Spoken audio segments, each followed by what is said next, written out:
Alors, on va reprendre le cours où on s'était arrêté hier, en fait, sur un sujet qui est quand même un sujet, comme on disait tout à l'heure, pointu dans dans le domaine de la Kabbalah parce qu'on n'est pas exactement dans des concepts ici, théoriques ou des choses, philosophiques ou des choses, simplement des idées. On n'est pas dans le monde des idées, on est dans le monde, en fait, des kavanot, des yichudim. Kavanot, ça veut dire les intentions sacrées, les Yehudim, c'est les méditations profondes qui ont, les unifications littéralement, qui ont pour but en fait d'amener de la lumière, d'amener un tikkun, éventuellement de réparer une âme. C'est ce que les tzadikim utilisent. Et c'est ce qu'ils font, ça fait partie des kavanot. Alors, le ridouche qu'on a vu hier, et on va le résumer en deux mots avant de continuer, c'est que grosso modo, on parle en général des kavanot du Harizal et des Yehudim du Harizal. Ce sont les plus connus. Ils sont basés essentiellement sur des Shemot Akedoshim, sur des noms sacrés. On voit que la Kabbalah du Harizal utilise essentiellement la connaissance des lettres et la connaissance des noms composés de lettres. Donc, en unifiant ces Shemot, alors on amène aussi une lumière en pensant à la lettre.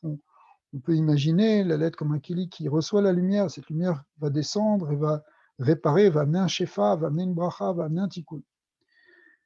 Ces tikkunim-là sont de l'ordre, en fait, enfin, ces schémas-là, ils sont essentiellement dans le lama Hatzilut. C'est pour ça qu'on ne peut pas parler de Kabbalah Tamahasit, parce que Kabbalah Tamahasit, d'abord, c'est interdit, mais dans Kabbalah Tamahasit, on n'est pas dans des schémas d'Hatzilut, on est dans des schémas qui sont plus bas, qui sont dans les Yetzira, dans la Asiya.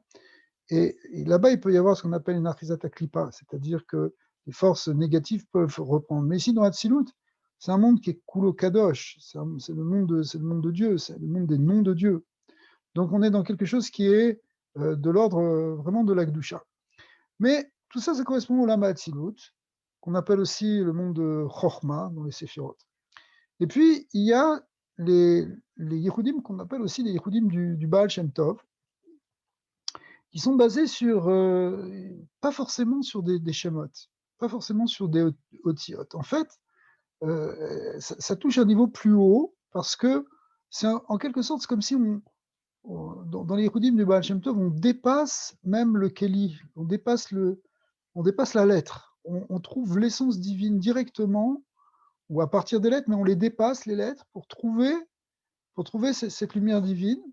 Et ça, on n'est plus exactement dans le monde de Hatzilut, on est dans un monde supérieur encore, qui s'appelle le monde de Adam Kadmon, Ak, qui correspond, lui, à la sphère de Keter, qui est encore plus élevée, et dans lequel, en fait, on peut toucher peut-être l'essence de la Neshama, et du coup, animer en elle, ou à partir d'elle, une lumière qui va être après, qui va permettre d'être métaken, et de comprendre aussi quels sont les tikkunim qu'on doit faire, et qu'est-ce qu'est venu faire la Neshama dans ce monde, et comment arranger les choses, et comment progresser, comment réparer, comment soigner éventuellement.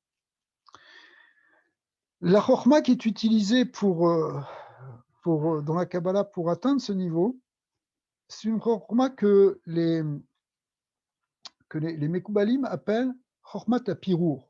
On en parle dans les Sfarim, à Kedoshim, et on a donné des exemples dans les Sfarim de Rabbi Moshe David Wali, un grand Mekoubal du XVIIIe siècle italien, qui est élève du Ramchal, entre autres, et où il a développé pas mal, sur plusieurs pages, cette notion-là, mais on en parle dans d'autres Sfarim aussi. Cette idée de Pirour, cette Rochma, ce qu'on appelle cette Rochma à Pirour, elle consiste à, en quelque sorte, le mot Pirour veut dire émietter littéralement, c'est-à-dire comme c'est comme si vous prenez par exemple, je sais pas, pour donner une image, vous prenez un morceau de pain et puis vous le rendez en miettes, vous, vous le lancez dans le vent, en quelque sorte, ce pain disparaît. D'ailleurs, entre parenthèses, c'est une des manières dont on peut faire le bitul chametz à Pessah. C'est-à-dire, on, on dépasse la structure de base pour retrouver le côté essentiel. Le Ramdou en parle, Rabbi Moshe Wallé, on l'appelle le Ramdou, il en parle en disant c'est réduire les choses à leur niveau d'atome. De, on revient, si vous voulez, à la Nekuda essentielle, le point essentiel qui forme toute la réalité. Or, ce point essentiel, ces points, puisque ça consiste concrètement à imaginer les lettres comme constituées de points, et en fait, ces points sont si on a dit que les lettres sont comparées dans Sefer Yetzirah comme des pierres, si vous voulez, qui fondent la base de l'existence, de la création, puisque la création est basée sur la parole divine. Alors, si on dit comme ça que les lettres sont comme des pierres, il faudrait voir là ces points comme les atomes qui constituent ces pierres. Donc, on est dans quelque chose qui est, si vous voulez, la dimension quantique, en quelque sorte, de la lettre. On retrouve, on retrouve en fait l'infini qui est derrière la lettre, qui est en fait la force divine qui anime justement cette parole divine qui crée l'univers et qui crée chaque chose. Alors, il y a toute une chorma parce que le nom, par exemple, d'une personne, eh bien, est porteur en quelque sorte c'est comme le code de son âme, de sa neshama. Le nom d'une personne est lié avec cette neshama, est lié avec le programme, enfin la mission que cette neshama pourrait avoir à faire dans ce monde. Et donc, lorsqu'on fait cette Chokhmat Hapiroud, on essaie de revenir à l'essentiel, à revenir à l'essence de la Neshama, la lumière qui constitue cette Neshama, pour après mieux comprendre comment ça rentre en fait dans ce nom et comment et comprendre en fait le message et le tikkun que cette personne a à faire. Donc on va remonter jusqu'à ce niveau-là, qui est au-dessus d'Atsilut, qu'on appelle Adam Kadmon, ce lien de Hak, qui est lien de Yichud. Là, il y a un Yichud dans Atsilut, tout est unifié dans Atsilut, mais au niveau de la Avoda, si vous voulez, le monde de Hatzilut correspond dans notre Avoda, parce qu'en général, comme on disait hier, on a tendance à penser que Hatzilut, Adam Kadmon, tout ça, c'est des grands mots, ça n'a rien à voir. Nous, on est tout en bas dans le monde d'Asiya, et il y a des mondes tellement élevés. C'est vrai qu'on peut voir dans le Seder Eshtalchelut de cette manière, ce qu'on appelle le horaire des choses, dans la structure verticale des choses, on est tout en bas par rapport à des mondes qui sont, mais alors, tellement plus élevés que nous.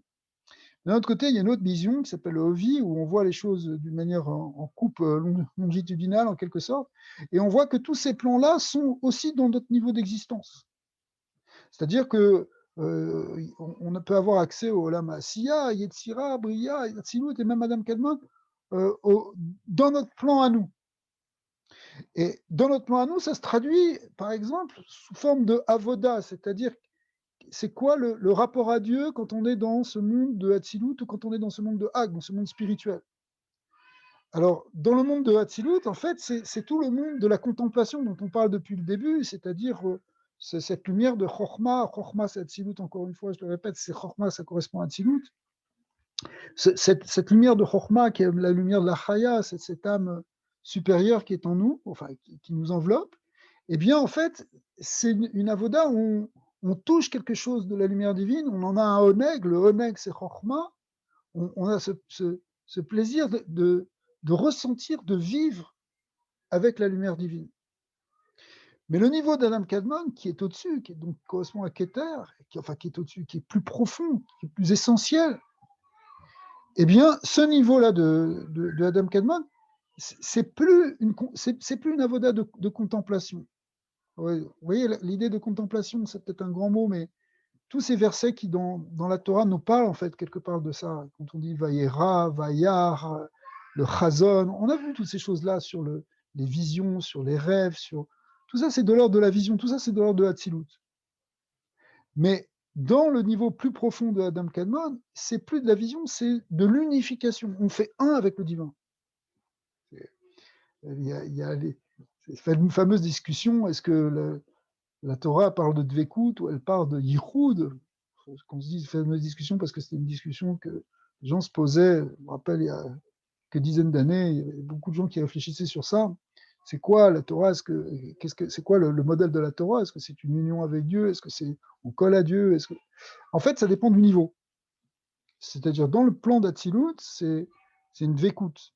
Mais dans le plan de Hak, c'est un Yichud Mamash. C'est-à-dire qu'il n'y a plus de séparation. On a réintégré notre âme divine, donc si elle est vraiment divine, c'est qu'on fait un avec Dieu. Et donc, à ce moment-là, dans ce Yichud, du Yahid, qui est celui de Adam Kadmon, alors effectivement, on peut toucher notre essence, on peut la percevoir, puisqu'on on perçoit à ce moment-là notre neshama, et percevant notre neshama, après on peut mieux comprendre, en comprenant son shoresh, en comprenant, entre guillemets, le mot n'est pas juste, mais sa forme, c'est-à-dire dans quelle direction elle va aller, eh bien, après ça peut amener du tikkun, ça peut amener quelque chose qui va arranger les choses. Donc il y a une idée comme ça, on l'a déjà expliqué, de travailler sur son shoresh neshama. Les tzadikim, eux, à partir du nom de quelqu'un, ils peuvent déjà voir rapidement, ils ont une perception assez directe, et donc ils peuvent percevoir. Alors, une des manières qu'on utilise, c'est effectivement cette notion de Chormat Tapirut. Alors, on va reprendre le texte, vous allez voir qu'on va voir des choses très intéressantes. Alors, Aval. Si le tzaddik, c'est une manière de parler, le tzaddik, en fait, c'est quelqu'un qui veut rentrer dans cette Chormat HaKabbalah, eh bien, il se contente en fait des Yehudim uniquement au niveau des lettres. Azai biyot shemagia rak ad bechinat chaya. Il atteint ce niveau de chaya, on l'a expliqué, c'est le côté de Chorma, le côté de Tzilut. Avodat oradat ha-shefa caché yoter. Alors, si on n'est que dans ce niveau-là, faire descendre le shefa, c'est un peu plus difficile. Kitsarir kodem la siga or, parce que là-bas, il faut d'abord percevoir la lumière, il faut qu'on arrive à percevoir cette lumière. Verharkar le'achniso les kelim, et ensuite, la kavana, c'est de la faire descendre dans des kelim, la faire rentrer dans des kelim, qui peuvent être les lettres. Ça peut être les lettres, ou ça peut être après même la visualisation d'une neshama, c'est-à-dire enfin, d'un nefesh où on voit par rapport au corps, qui est comme un kelim. Velachen ou caché que chez Adam, chez les fanav cholé beyoter. Donc si quelqu'un est très malade en face de lui, de ce tzaddik, au caché Adam chez les fanav omed etzlo les zman moad be'elvad, ou bien si la personne qui vient devant lui n'est là que pour un petit moment, alors à ce moment-là, c'est plus difficile d'opérer quelque chose. Des cachets meod, la azor ou les haïr, lo, berega echat. C'est plus difficile d'aider et d'éclairer en un seul instant. Soit parce qu'il y a beaucoup de choses à faire, le problème est profond, soit parce que ça ne dure pas assez longtemps. C'est pour ça que les tzadikim préfèrent monter dans des niveaux plus élevés, qu'on appelle Ak, Adam Kadman, et là, ça va être plus direct. Et c'est là qu'on a besoin qu'intervient cette chorma qu'on a appelée depuis le début, là, de pirur haotiyot, d'émiettement des lettres. Ver bedarerze maale partsufo et aruchani chez la Adam les fanav derer anekudot chez beotiot. Alors d'une certaine manière, ça veut dire le partsouf spirituel, c'est-à-dire la structure de la neshama, littéralement c'est le visage spirituel de la personne qui est devant lui, qui va percevoir le nefesh, etc.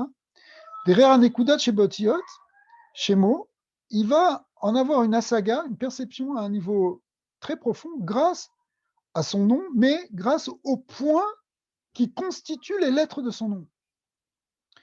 Et ça se situe les makom ak, vesham, le amtiko, donc il va percevoir ça dans ce niveau de Adam Kadmon, et il va pouvoir adoucir et éclairer, ou les achlimo, les rafoto, donc il va pouvoir éventuellement même le guérir. Donc, encore une fois, ici, la technique, en fait, c'est une technique qui consiste à amener la lumière dans l'endroit qui manque de lumière dans la personne. Hein. Si quelqu'un a un problème, un manque quelque part, il faut l'amener. Mais ça c'est ce qu'on faisait jusqu'à présent dans les Yehudim de type Atzilut, de type où on amène la lumière, mais d'abord il faut percevoir la lumière, il faut la voir et la faire descendre dans les kelim. Ici, dans le niveau d'Adam Kadmon, étant donné qu'il y a un Yichud qui est plus profond, qu'on fait un en fait avec la lumière divine, eh bien, on va pouvoir plus directement amener cette lumière. Mais là, on utilise, alors la technique qui est utilisée, c'est ce pirur haotiyot, c'est-à-dire qu'on prend les lettres sous forme de points. Expliquons pourquoi. Vesod hainyan ou, Ki kor hayechida sheyesh be'adam kadman. Le niveau de la neshama dans Hak, c'est le niveau de Yechida. Yechida, c'est le cinquième niveau de la neshama, c'est le niveau le plus élevé, qui est au-dessus de Chaya. Chaya, c'était dans Hatzilut. Donc, quand on était dans Hatzilut, c'était le niveau où on percevait la lumière divine, la lumière d'Hatzilut. Mais ici, c'est la Yechida, c'est-à-dire que c'est un Yichud avec la lumière. On fait un. C'est pas qu'on est, encore une fois, on n'est pas en train de l'apercevoir comme de manière contemplative, on est en train de faire un avec elle. Alors, comme on fait un avec cette lumière, en quelque sorte, on peut agir beaucoup plus vite. Ça peut être beaucoup plus rapide et il n'y a pas de blocage au Massar. Il n'y a pas non plus, il y a pas d'écran, si vous voulez, puisqu'on est dans l'unité de Massar à Mavdil. Machenken, Koa Chaya, alors que dans la Chaya, donc dans le niveau de Hatzilut, ou Rak Dargat Shel Asagat Or Vergashat Haonek. C'est simplement, c'est une perception de la lumière et une délectation du plaisir qu'on peut avoir de l'apercevoir. Donc on est dans quelque chose de contemplatif. Hein, si on peut le dire comme ça, si vous voulez, la avoda d'Hatzilut, c'est une avoda de contemplation. Alors que la avoda de Hak, c'est une avoda d'unification. On fait totalement un avec le soi. וכדי להשפיע את זו ההרגשה עלה, עד למקום אחר צריך שתרד לתור הכלי של האדם. Donc, dans le niveau de Hatzilut, dans le niveau de Chaya contemplatif, il faut faire descendre cette lumière dans le Kéli de l'homme, Aïnou les goufos chez le Bia, c'est-à-dire au niveau de son corps. Donc on imagine que la lumière qu'on est en train de voir, on la fait descendre, et c'est une sorte, aujourd'hui on dirait une sorte de médecine énergétique, si vous voulez, on fait descendre la lumière dans le corps de la personne qu'on veut guérir. Mais il y a un niveau qui est... Mais on peut gagner beaucoup de temps, on peut aller beaucoup plus vite, beaucoup plus fortement, si on passe dans ce niveau de Hak. Alors on va reprendre ça. Il va donner un exemple dans la Tfila, pour essayer de comprendre. Neymar basé, Machal Kede Levaer Zot Anekuda. Pour comprendre cette idée, ce point-là, avant de faire la Hamida, je me laisserai. Alors, c'est bien de l'Achin Atzmo et d'avec Atzmo le Hashem Idbar, Bedvekut ou Beyichut Gamo. Avant que tu commences à faire ta Hamida, il faut que tu médites un peu. Normalement, même ce qu'on veut, les tfilotes qu'on fait avant, elles sont là pour nous préparer à ça. Et que tu te prépares à la Dvekut, au Yichud, à faire un avec Hashem. Vezu Achana, chez l'Ifne Atfila, Ibedergat Yechida. Cette préparation, elle est Yechida, c'est-à-dire Yechida, c'est-à-dire qu'il n'y a plus de monde extérieur. Et dans ta kavana, tu es uniquement pour Hachem. Il n'y a plus que lui. C'est lui, il n'y a que lui qui existe. Et voilà, il explique. Bacher Kula, Irak, Marshavat, Dvekut, tu rentres simplement dans une pensée de Dvekut, Eliona, Bilvad, Beyichut, Gamo. Tu rentres simplement dans une pensée comme ça. Sinon, la tefila que tu fais, tu es en train de penser, il faut que tu ailles faire les courses, et qu'est-ce qui se passe, et tu as toutes sortes de pensées qui te viennent, tu penses à tes rendez-vous, ce que tu veux, tu penses à ton travail, tu penses à ton étude, mais tu ne penses pas que tu es devant Dieu. Donc la première achana évidente pour la tefila, c'est de savoir que tu vas t'attacher au Créateur, que tu vas connecter avec lui, tu vas t'unifier avec lui. Après ça, tu commences à lire dans le Sidour. Qu'est-ce que tu dis? Tu dis des mots, c'est-à-dire tu dis des lettres, et des shemot, tfila. Alors, tu es en train d'agir. Hein. On sait que Akimat Sefataim, Nirshav Kemaase, c'est-à-dire que le fait que tu parles, que tu ouvres ta bouche, eh bien, c'est considéré comme déjà une action. Donc, tu es en train de passer dans l'action d'une certaine manière. Donc, si tu es dans l'action, tu es dans quelque chose de physique, ce qu'on appelle Bia, Bria et Tsirasia, tu n'es plus dans Hatzilut vraiment. Il y a un corps qui est en train de parler maintenant.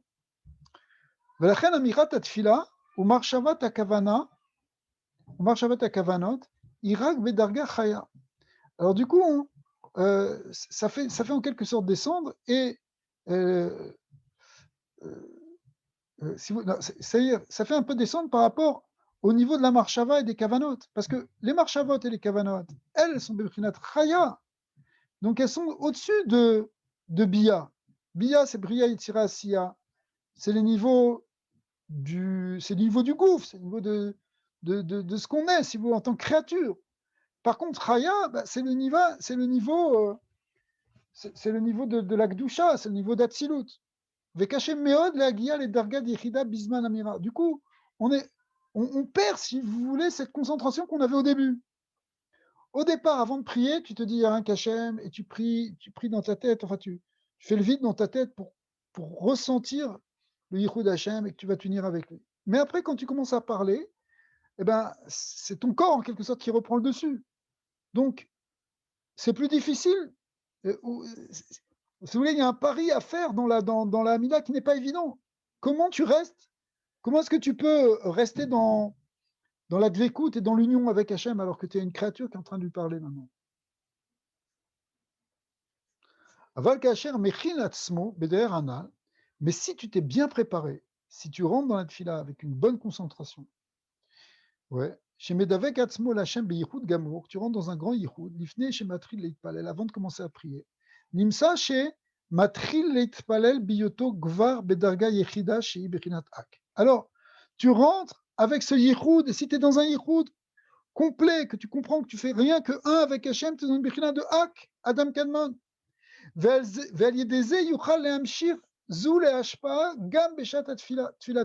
Alors maintenant, la tfila, le fait de parler, ça ne va pas du tout être un obstacle. Ça ne va pas être quelque chose qui va te gêner. Si tu fais attention et tu restes bien dans cette vékout, tu vas ressentir à la fois le niveau de Yechida, que tu fais un avec Hachem, à la fois le niveau de Chaya, que tu contemples la lumière d'Hachem. Donc en fait, tu vas être dans tous les niveaux, dans le lien de itpashtout, de détachement complet, de dibour en même temps. Donc il n'y aura plus de contradiction, si vous voulez. Comment expliquer ça? Parce que le texte ici, il dit ça très rapidement.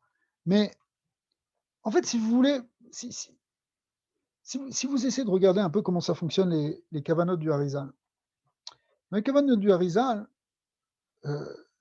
les intentions dépassent la créature. On parle qu'on va unifier telle sphira avec telle sphira, tel partsouf avec tel partsouf, tel shemot et tel shemot. Mais, ok, très bien, mais nous, on n'est que des créatures. Comment est-ce qu'on va unifier des forces divines? Comment c'est possible? Alors, en réalité, bon, ça c'est encore une autre question. Est-ce que les forces divines ont besoin d'être unifiées ou pas? Ça c'est encore une autre question. Mais disons que on veut faire quelque chose. La vraie manière d'y arriver, c'est si on dépasse notre existence individuelle.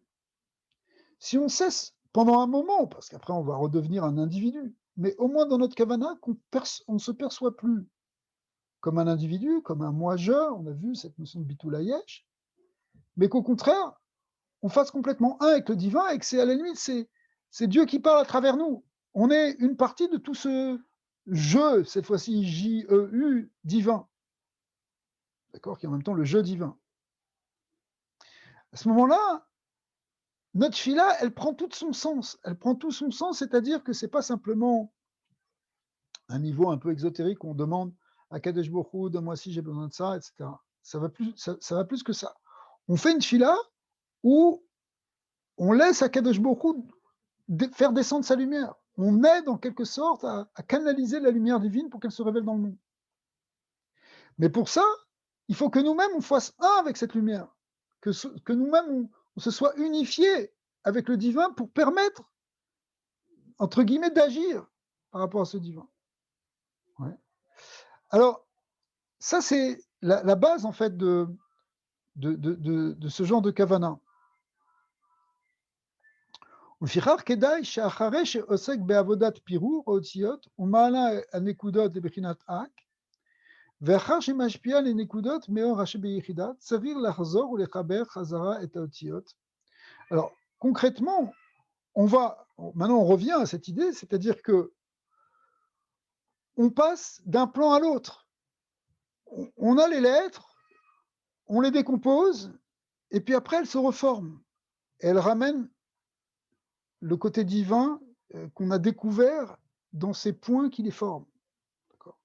Donc si je prends une lettre, euh, on va prendre des exemples, vous allez voir que ça va être beaucoup plus clair. ואז נמצא שהוא בעצם מוריד כל השפע לתור בחינת ביאה בפועל, וזהו שלמות התיקון. Donc après ça, finalement, on va permettre à la lumière de revenir dans la lettre. Alors on va prendre tout de suite un exemple, et vous allez voir que petit à petit, on va commencer à comprendre de quoi on parle dans toute cette rochma. ועתה ניכר דוגמה אחת של פירור האות. On va prendre maintenant un exemple sur la lettre Aleph. La lettre Aleph, on va faire ce pirour de la lettre Aleph. Alors c'est quoi? Le Aleph, en fait, il se décompose en Yesh Yud le Ma'ala, Vav Amafrid Be'emsa, Ve'od Yud le Mata. En fait, la lettre Aleph, elle est elle-même divisée en trois parties. Ça, c'est une lettre Aleph. D'accord?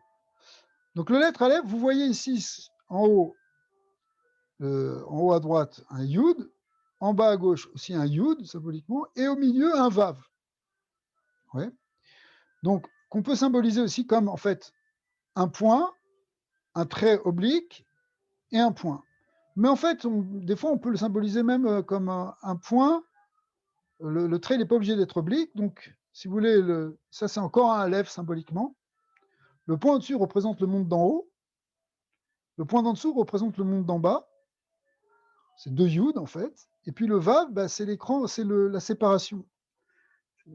La séparation entre les deux mondes, entre le monde entre les eaux supérieures et les eaux inférieures. Donc c'est comme ça qu'on parle le Tikkun Zohar. Dans les Tikkun Zohar, on voit que le Aleph, on peut le voir de cette manière. Alors, on n'a pas fini avec le Aleph. Le Yud Shelem Malay Keneged Bechinat Oren Sof. Donc, le Yud supérieur, il représente l'infini, il représente la lumière divine. Bechinat Mayim Elyonim, qu'on appelle aussi symboliquement les eaux supérieures. Les eaux supérieures, c'est les eaux divines. Veot Yud de Mata, Keneged Makom Bia. Par contre, le Yud d'en bas, lui, correspond au monde créé, c'est le monde de la création. Bechinat Maim Tartanim, ça correspond aux eaux inférieures. Betsarir la date, Ot ki Bechinat Ot Aleph Beisoda Ikula Beak. Alors, le Aleph lui-même, c'est la première lettre de l'alphabet, n'est-ce pas? Donc, elle correspond, on l'avait déjà vu, à la première sphira, la sphira de Keter, qui correspond à ce monde qu'on appelle Adam Kadmon. Effectivement, la valeur de Aleph, c'est 1, c'est le Yichud, c'est l'unification, c'est l'unité divine, c'est le Haloufo chez l'Olam.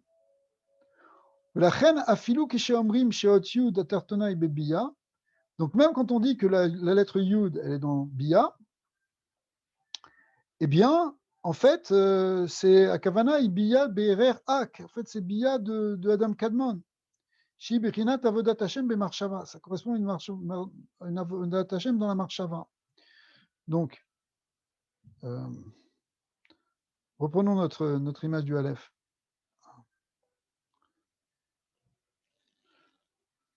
En fait, si vous voulez, tout ça, la lettre Aleph, dans les Kavanot, elle-même, elle représente le monde de Adam Kadmon.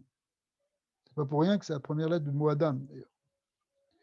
Donc, elle représente ce monde du Yichud, ce monde de l'unité, où tout est unifié, où le monde d'en haut est unifié avec le monde d'en bas, où tout est relié. Tout est relié dans Adam Kadmon. Au niveau de ce monde le plus élevé qui s'appelle Ak, il n'y a pas de séparation fondamentale. Il y a une séparation si on la regarde de près, mais au fond, tout est unifié. Le monde d'en haut fait un avec le monde d'en bas. Vous voyez, c'est quoi cette idée que le monde d'en haut fait un avec le monde d'en bas? C'est ce qu'on disait tout à l'heure, c'est que ta Neshama, elle fait partie de Dieu. Ah, pourtant, toi, tu es le monde d'en bas, toi, tu es une créature. Mais en fait, cette créature, au niveau de A, quand tu reviens dans ce niveau de A, qui est le Shoresh Neshama, eh bien, l'âme est divine. Donc, si l'âme est divine, elle fait un avec Hachem. Donc, même s'il y a un Yud qui a l'air d'être en bas, même ce monde d'en bas est en fait le monde d'en bas, mais unifié dans son plan supérieur. Vous voyez? Pour ça que Rabbi Akiva, lorsqu'il a parlé à ses élèves, il a dit: ne dites pas Maïm Maïm.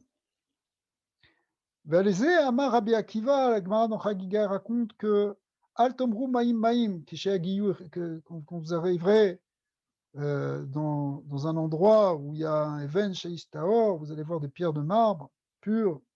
En fait, ça représente un monde supérieur, qui est le monde là-bas justement de l'unité. Quand vous allez rentrer dans ce niveau d'Adam Kadmon, ne dites pas Maïm Maïm.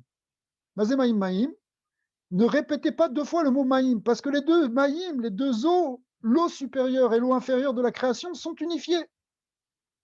On est dans le monde du Yichud. Donc quand tu es dans le monde du Yichud, ne fais pas de séparation, ne fais pas de piroud. Ne va pas dire il y a Ak et il y a toi. Il n'y a pas Ak et il y a toi, il n'y a que Ak. Pirouche et les maasé, Yefchar les Arev Maïm Elionim, Maïm Tartonim, tu ne peux pas les mélanger. Aïnou, Bechinat, Orensof, Bechinat Abiyah, Mamash. Normalement, tu ne peux pas mélanger le Orensof et la création. La création, c'est autre chose que Dieu. Mais il y a un Shoresh ici où la création, elle est incluse en Dieu. ולכן, הגם שהזכרנו שאק כוחו גדול לכנוס לכל מקום בלי הפרעה, אין הדברים כפשוטן, כי בביאה יש כמה וכמה מדרגות. Alors, le texte va très vite ici, mais c'est pas grave, on peut développer un peu. En fait, au niveau de cette lumière de la Yechida, on sait que la Yechida, cette lumière de l'âme Kalman, elle peut rentrer dans tous les plans, elle est dans tous les niveaux, puisque au niveau d'un âme Kalman, ça inclut tout. Mais évidemment, il y a des degrés où on a l'impression que c'est plus difficile que d'autres de rentrer. Parce qu'il y a des choses qui sont trop obscures, où c'est plus difficile de révéler le divin. ולכן ממקום אק ממש אפשר בתחילה להגיע רק לבחינת ביה דאק בלבד. Tant qu'on est encore dans Adam Kadmon et qu'on parle de la création en tant qu'elle est incluse dedans, ce qu'on appelle bia deak, c'est-à-dire bia c'est la création et ak ben, c'est Adam Kadmon, c'est ce niveau le plus élevé. Donc tant que la création est dedans, ça va. Mais lorsque on va descendre dans Bria Yitzira Mamash, dans la création telle que nous on l'aperçoit, d'accord? Alors là, c'est plus difficile de révéler Adam Kadmon, mais de révéler l'unité divine. Mais en même temps, si on est allé en haut et qu'on a puisé dans cette dimension de notre source de notre âme, après, quand on va revenir, si vous voulez, dans notre vie, c'est-à-dire dans notre existence plus terrestre, eh bien, on aura plus la possibilité de faire rentrer les choses et de révéler après, même dans notre corps, cette dimension de Gdusha, cette dimension de Bracha, cette dimension de Shefa, de réparation, de Tikkun, de Refoua.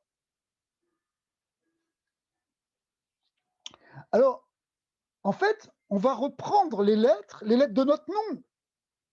Et à partir des lettres de notre nom, on va pouvoir essayer de sortir de ces lettres pour rentrer dans cette dimension d'unité en passant par les points, parce que le point représente ce qui est infiniment petit, donc ce qui laisse totalement la place à la lumière infinie. Le Keli est réduit au zéro, donc s'il est réduit au zéro, il n'y a plus que la lumière. Ça, le point. Si vous faites grandir un point, ça devient un Keli. Alors vous allez pouvoir rentrer dans le Keli. On peut faire rentrer que ce qu'on peut faire rentrer dans le Keli. On peut éventuellement, il y a un hors makiv, quelque chose qui entoure le Keli. Mais si le Keli, vous le réduisez à un point, c'est-à-dire quelque chose qui a un espace nul, qui a un volume nul, donc il laisse totalement la place à la lumière. Donc c'est ça l'idée, c'est une des idées ici d'annuler complètement, de retrouver en fait ces atomes des lettres, c'est-à-dire cette partie infinitésimale, pour permettre de retrouver l'essence divine. Une fois qu'on a retrouvé cette essence divine, qu'elle est apparue, qu'on a fait un avec elle, on peut la réintégrer dans les lettres. Vous voyez, par exemple, une seconde, voilà. En fait, quand on a fait ça, hein, ce Aleph, en fait, c'est pas exactement le pirou encore. C'est ce qu'on appelait hier le nitouar. C'est-à-dire qu'on a on a rendu une forme très simple de ce Aleph sous forme de points et de droite. Ou en termes hébraïques, ça s'appelle des Yud et des Vav. D'accord. Ça, c'est quelque chose qu'on utilise d'ailleurs fréquemment dans la Gematria ou dans la Kabbalah, dans les Shemot. L'Arizal utilise beaucoup ça. Maintenant, le vrai pirour, c'est quand cette droite-là, cette droite horizontale, elle-même est divisée sous forme de points.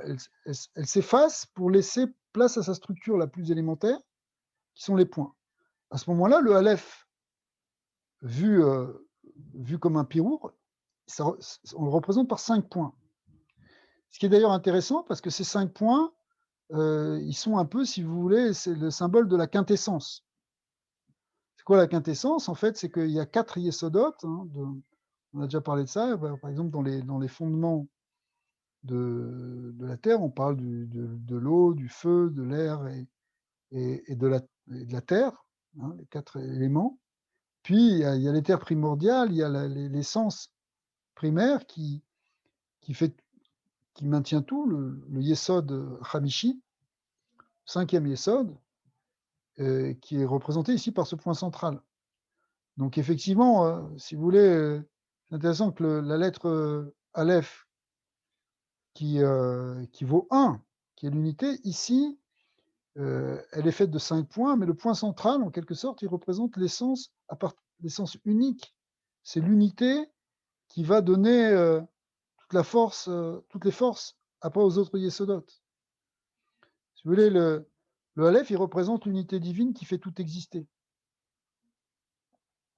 On aurait aussi ici, puisque chaque point vaut 10 dans la Gematria des Pérou, donc en fait, la valeur du Aleph, c'est 50. 50, ça rappelle les 50 portes de la Chorma, de la Bina, excusez-moi, qui correspondent à ce qu'on appelle le Keter. Pour tout ça, c'est pour ceux qui connaissent, hein, la 50e porte, c'est le lien du Keter Elion, Keter des Zun, c'est le lien du Yichud en même temps. La 50e année, tout revient à l'unité, le jubilé, la propriété revient, il y a une annulation de l'esclavage, une annulation des dettes, etc. Tout revient dans sa forme originelle, la 50e année. Le nombre 50 représente ça. Le don de la Torah était le 50e jour, après avoir compté les 49 jours du Homer, qui représente donc l'idée justement de retrouver l'unité, le Yichud, après tout le travail sur la multiplicité des 7 semaines. Donc, on retrouve ça dans... Comment on est arrivé à 50? Parce que n'oublie jamais que dans la Gematria, chaque point vaut 10. Parce que chaque point correspond à la lettre Yud. Chaque trait vaut 6, parce que ça correspond à la lettre Vav. Vav, on avait dit. Alors, voilà, c'est ça. C'est pour ça que, si tu veux, on va très souvent compter de cette manière. Très souvent, on fait ce qu'on appelle un itouar. On va...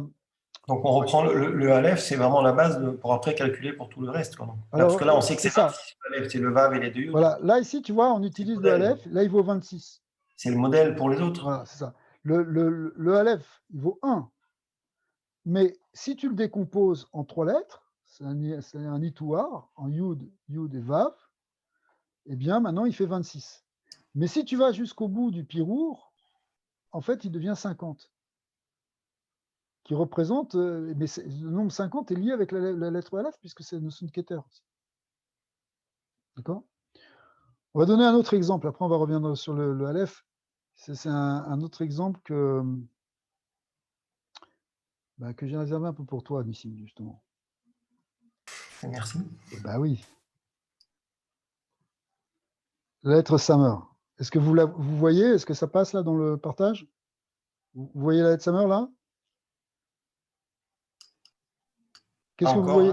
Qu'est-ce que vous voyez? Là, toujours les points du Aleph. On voit les points du Aleph. Alors c'est que ça ne marche pas comme ça, donc il faut le faire autrement.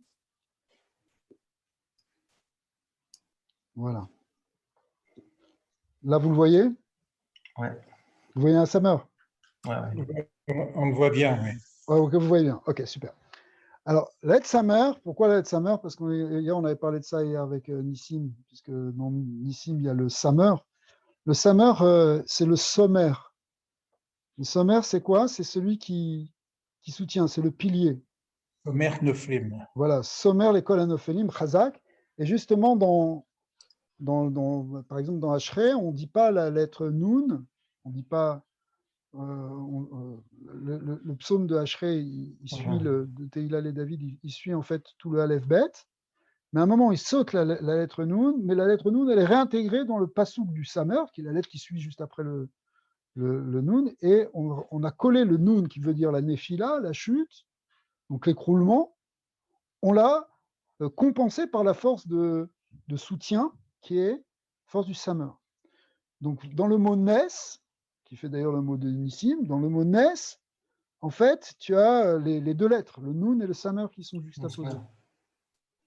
Mais même si elles sont juxtaposées, celui qui va tenir, c'est le Samer. Alors, le Samer, si on l'écrit sous forme de Piroud, en fait, dans les alphabets qu'on a vus hier, ça devient 12 points. Ouais. Le Samer, il fait 12 points. Hein, et ces 12 points, alors quand on les représente comme ça, ben voilà, c'est intéressant parce que ça fait penser aux 12 canaux, aux 12 piliers qui relient le ciel et la terre. Vous savez, c'est ce que explique le Harizal, pourquoi il y a 12 tribus, pourquoi il y a 12 permutations du Shem Yud Kei Vav Kei, mais pourquoi il y a 12 tribus? Parce que chaque tribu est un canal, est un lien, est un pilier qui relie le ciel et la terre, c'est-à-dire le monde spirituel avec le monde matériel. On pourrait retrouver ici aussi les 12 pierres que Yaakov a mis autour de sa tête, qui correspondaient aux 12 Shem Havaya, aux 12 constellations. Et en fait, la lettre Samar, si vous voulez, qui est le pilier, qui est le soutien, quand on fait le pirour, on remarque effectivement cette notion-là de 12 piliers, elle apparaît dans beaucoup de choses. Les 12 portes de Yerushalayim, il y a 12 canaux. Quand les Béné Israël ont traversé la mer Rouge, la mer s'est séparée en 12. C'est 12 axes. 12, en plus, ils ont fait une forme rotative. Mais 12 canaux qui relient le haut avec le bas. C'est ça le sommaire. C'est quoi un smar, un sommaire? C'est un pilier, c'est ce que tu mets entre le sol et le plafond. Ce qui va faire tenir ton plafond. Une poutre. Voilà, mais une poutre verticale, si tu veux. C'est un pilier. Un pilier. C'est quoi un pilier? Pourquoi on met des piliers dans les édifices? C'est pour tenir le plafond, tout simplement. Donc, le plafond, ça représente le monde supérieur. Et le plancher, ça représente le monde inférieur. Mais il faut qu'il y ait un canal. Donc, les 12 tribus d'Israël, elles représentent cette connexion qui fait tenir le monde. On dit que le monde, il repose sur l'étude de la Torah, il repose sur la Tfila, il repose sur, justement, la Avoda des Tzadikim, qui sont les piliers du monde. Même dans la Tfila, il y a 12 Nusachim. Voilà, il y a les 12 Nusraot de la Tfila, symboliquement qui correspondent avec 13, les 12 tribus. Ce sont les 12 voies qui relient le ciel avec la terre, parce que la Tfila, c'est ce qui relie le ciel avec la terre. Tiferet avec Malchut.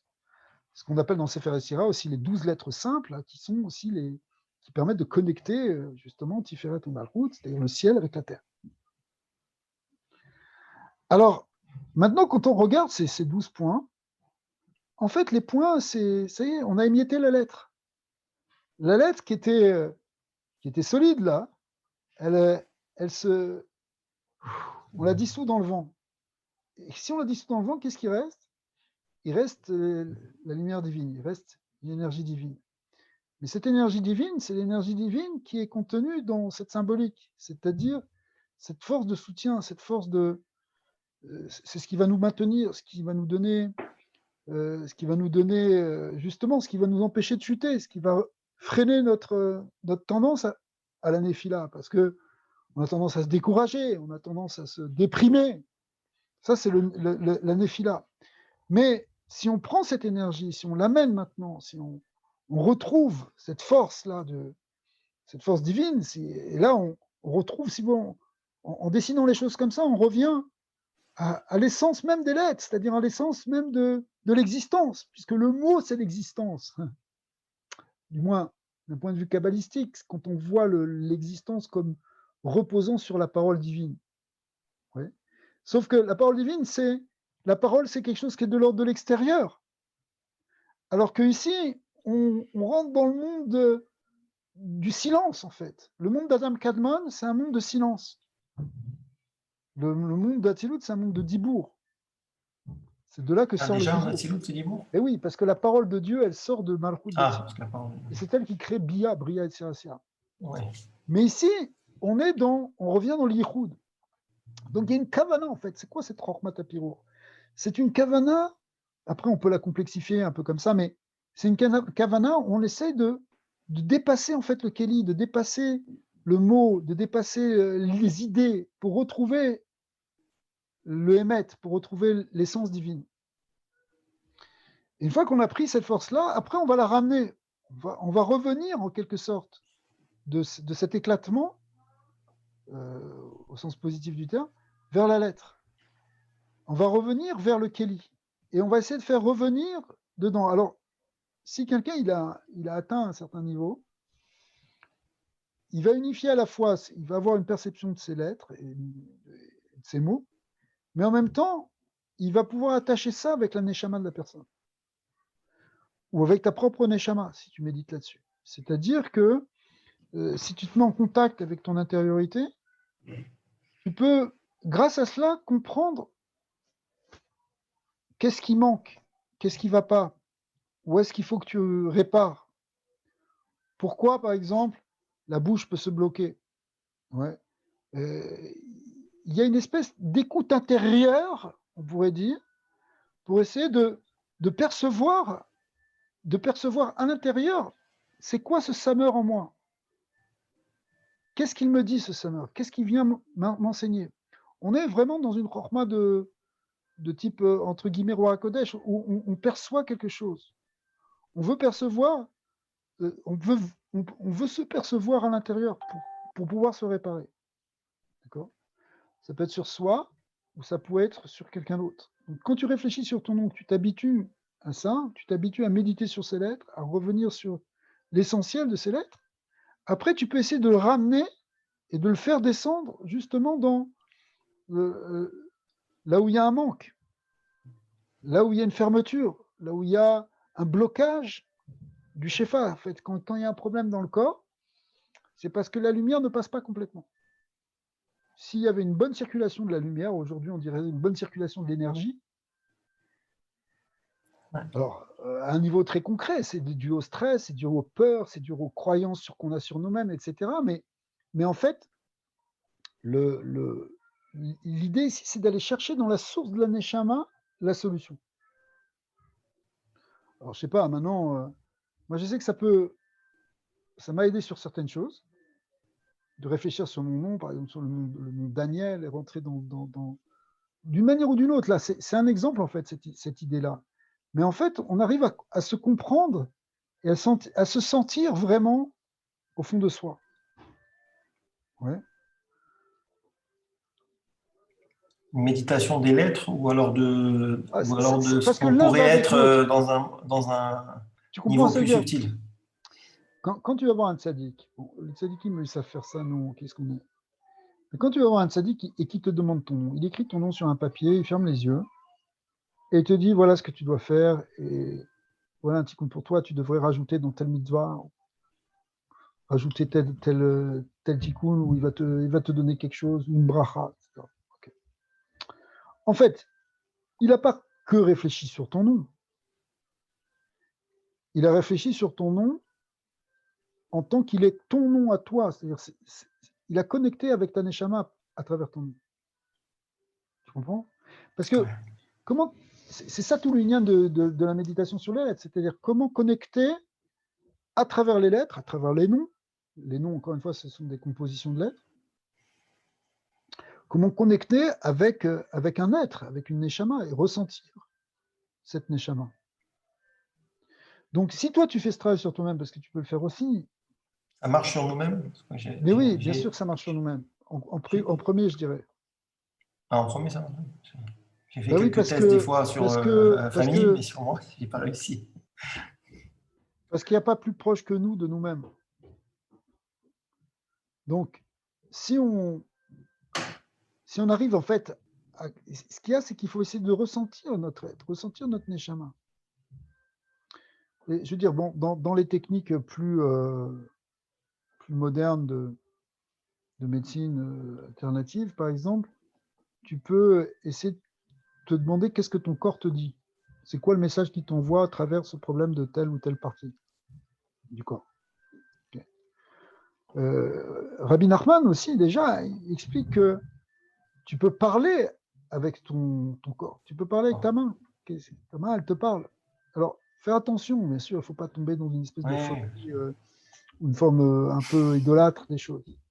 Mais il y a une idée d'être à l'écoute de ce que nous dit notre être. Si on veut le comprendre, et si on veut pouvoir si on veut pouvoir progresser, avancer, changer, se transformer. Alors, moi, je trouve que le summer, après, c'est aussi un peu subjectif, parce que tu n'es pas obligé toujours de le percevoir de la même manière. Mais pour moi, le summer, c'est aussi comme une bouche. C'est la forme d'une bouche. Ouais. C'est un rond, hein. Le summer, c'est un cercle. Et la bouche, on la voit souvent comme un cercle. D'accord? Donc, il y a quelque chose à être métaken au niveau de la bouche. Où la bouche, elle correspond justement à cette parole. Alors, les Hachem avec la parole divine, la parole aussi de la tfila, la parole de la hitbo des doutes, le fait de parler, peut délier les tensions de la bouche. Ouais. Le stress de quelqu'un, il peut se mettre dans sa bouche. Et sa mâchoire devient crispée, il devient tendu, il y a une tension, et il faut libérer cette tension. En lui expliquant à cette bouche qu'en réalité, Hachem, il est dans tout, il est partout. C'est lui qui fait tout, c'est lui qui donne tout, qui règle tous les problèmes. C'est lui qui donne la parnassa. C'est lui qui... Il faut lui laisser de la place. Laissons de la place à la lumière divine. Que notre bouche, elle laisse la place à Hachem. Ouais. Que notre être laisse de la place à Hachem. Et à ce moment-là, on va arrêter de crisper cette bouche. Au contraire, on va la laisser se détendre. Alors, ça peut être un élément de réflexion. Je ne sais pas. Après, c'est ce que chacun y ressent aussi au niveau profond. Alors, on pourrait dire, mais on risque quand même de se tromper. C'est pas sûr. Parce que si on est vraiment à l'écoute de soi, si on essaie vraiment de rentrer, de connecter avec notre âme divine, après, on a une intuition. Le monde de Adam Kadmon, dans certains sfarim, il est présenté comme le monde, c'est même pas le monde de la pensée, c'est le monde du hirour. Comme ça que c'est expliqué dans le Leshem Shebo. C'est quoi le monde du hirour? C'est-à-dire, en fait, c'est ce qui est même à la base de la pensée. C'est-à-dire, c'est l'intuition, en fin de compte. Rentrer dans ce niveau-là, c'est essayer de connecter avec notre dimension intuitive. Ça, c'est tout à fait essentiel, parce que quand on est on est dans l'action, on est dans le truc, il faut réfléchir, il y a la logique, il y a les choses, les machins, et si on a un problème, on prend un médicament, etc. On ne cherche pas à réfléchir. Mais, enfin, je veux dire, on ne cherche pas à comprendre la profondeur de la chose, on réfléchit extérieurement. Mais cette idée-là de Pirour, il faut revenir à l'essence, à ce qu'on est vraiment. En nous, on a tous les messages. Dans notre Neshama, il y a tout notre programme. Notre Neshama, elle sait absolument tout depuis un moment, depuis avant qu'elle descende de ce monde. Avant de descendre dans ce monde, la Neshama, elle avait une perception claire de tout ce qui allait nous arriver. Mais si tu connectes avec elle, alors tu peux retrouver quelque chose de cette perception. Elle est là, elle voit. Vous savez, ça va tellement loin, cette idée. Je pense qu'on l'avait dit à un moment, le Rav l'avait cité en filigrane, c'est que tout ce qui nous arrive, en réalité, c'est généré par la Neshama. Même les problèmes qu'on a, même les difficultés qu'on peut rencontrer, même dans un problème relationnel éventuellement, ou dans n'importe quel problème, c'est la Neshama qui nous a poussés dans ce problème pour qu'on avance. C'est pas logique, la Neshama, elle se met des bâtons dans les roues. Non. Comme elle veut qu'on progresse dans notre relation avec Hachem, c'est-à-dire qu'on permette à cette Neshama de se manifester, de s'incarner, alors éventuellement, elle va te pousser dans certains problèmes pour que tu règles les problèmes à la base et que tu la révèles, elle. Donc des fois, on peut être confronté, ça peut être même parfois dans une vie entière. Dans une vie entière, tu peux être confronté à des... merci Daniel. Tu peux être confronté à je sais pas, à une destinée qui paraît difficile. Et en réalité, c'est la Neshama qui t'a poussé pour que tu révèles Dieu à partir de là. Donc, les problèmes qu'on a, ils ne sont pas fondamentalement mauvais. Ils sont juste un moyen d'arriver à nous pousser pour révéler des choses. Ça, la notion de Nisaïen. À un niveau plus élémentaire dans les techniques de médecine basées sur la psychosomatie, on va dire le corps t'envoie un message pour que tu réagisses. C'est le mal, le fameux dicton, la maladie, c'est le mal a dit. C'est le mal qui dit quelque chose, qui t'envoie un message. Ton mal, c'est-à-dire ta douleur. Il faut être à l'écoute de son corps. Un message qu'il faut décoder. Après, il y a tout le décodage biologique, toutes ces notions-là. Mais en fait, ici, dans Alpi Kabbalah, on a la même chose, sauf que tu essaies de te mettre en contact avec ton Shoresh Neshama, avec ton être le plus profond. C'est plus simplement une guérison, si tu veux, psychosomatique par la psyché, mais on touche les niveaux les plus profonds c'est des niveaux spirituels. Tu comprends, si tu arrives à connaître ta Neshama, en fait, normalement, c'est ça que fait un avis, c'est ça que fait un rabbi. Un rabbi, tu vas voir, un rabbi, il perçoit justement par ses techniques ou par sa méthode à lui ton Shoresh Neshama, et à partir de là, il peut t'aider. Il peut t'aider à faire ton tikkun. Mais même si on va plus vite. Même si on ne va pas voir un rabbi, le fait de faire toutes ces méditations, le fait de chercher, de savoir que ça existe, d'essayer de se comprendre, on a des clés, on a des possibilités. C'est pour ça que l'étude de la Kabbalah nous aide, parce que Kabbalah Chassidut, elle nous aide parce qu'elle nous permet d'avoir des clés symboliques qui nous permettent de décoder des choses qui sont très profondes, en fait. Alors, ouais. C'est au travail. Hein. Ouais, c'est tout un... Non, pas du tout. Non, je suis complètement en accord. Ça fait déjà quelques semaines que je fais ça. C'est tout un travail, mais si tu veux, on a la chance même à un niveau très simple, d'ouvrir des sidurim qui sont écrits en hébreu, c'est-à-dire en fait en Lachon HaKodesh. On est familiarisé avec ces lettres. Il y a des livres qui sont donnés sur eux, il y a des cours qui sont donnés sur ces lettres. Et ça permet petit à petit de comprendre cette symbolique justement de notre nom. Aussi, on pourrait... le nom aussi, il a un sens. Là, on est vraiment dans le sens où on décompose, on va derrière le sens, mais déjà, le nom a un sens. Voilà, on a lu la paracha de Vayetse la semaine dernière, où les 12 enfants de Jacob ont été nommés, même 13 avec sa fille. Okay. Et chaque nom, il y a le sens qui va avec, qui est explicité dans la Torah. Ouais. Pourquoi Reuven? Parce que Reuben, béni, vous avez vu mon fils, et Shimon, on a entendu, etc. Chaque nom est porté d'Anne parce que Dieu m'a jugé, etc. Yehuda, c'est la Oda, c'est le remerciement. Okay. Lévi, c'est la Levaya, il va m'accompagner. Donc, le nom de quelqu'un, il est porteur de sens, porteur d'un programme, porteur d'une qualité. Yehuda, il va être amené dans sa vie à reconnaître. Quel Yehuda? Yehuda, il va reconnaître et il va avec l'histoire avec Tamar, on va le lire la semaine prochaine, etc. On voit que sa avoda, c'est reconnaître même éventuellement sa faiblesse. Mais pourquoi? C'était porté dans son nom. Donc dans ton nom, il y a ton programme. Mais tu vas me dire, il y a 10 000 personnes qui s'appellent Yehuda ou qui s'appellent Nissi. Donc, on n'est pas tous des copies conformes. On a tous,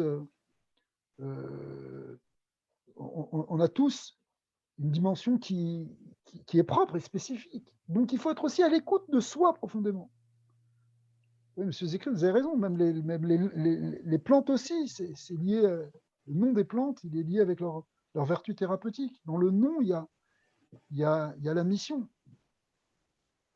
On pourrait parler absolument, les plantes, les animaux, d'ailleurs. C'est pas pour rien aussi que les Dégalim ou les fils, ou les tribus aussi peuvent porter des noms d'animaux, qui sont aussi des forces, en fait, qui sont des programmes. Donc, il y a une idée d'arriver à se connaître. Mais le point ici, dans cette Chokhmat HaPiro, c'est d'essayer de revenir à quelque chose qui est même au-delà de tout ça, qui est l'unité. Ouais. Le Doudaïm, c'est un... Le mystère Mandragore, le mystère des Doudaïm, le mystère des mandragores. Le mot Doudaïm, il vient du mot... c'est le Dod. Le Dod, c'est l'ami, c'est en même temps... C'est le même mot qu'on retrouve d'ailleurs dans David.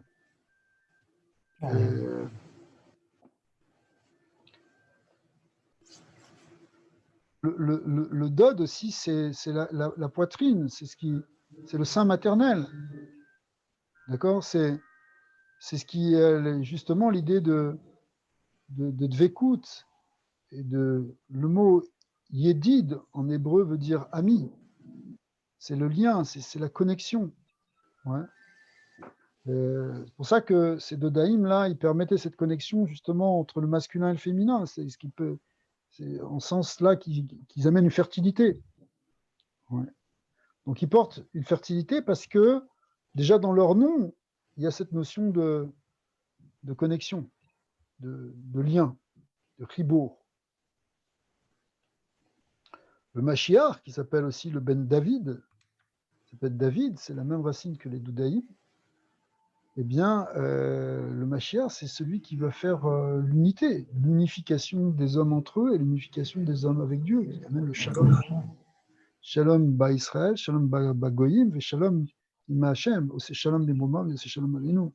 Il va amener ça, le Mashiach. C'est lui qui va permettre de révéler cette paix, parce que la paix, c'est pas la paix simplement entre les hommes, c'est la paix entre le ciel et la terre, entre Dieu et les hommes.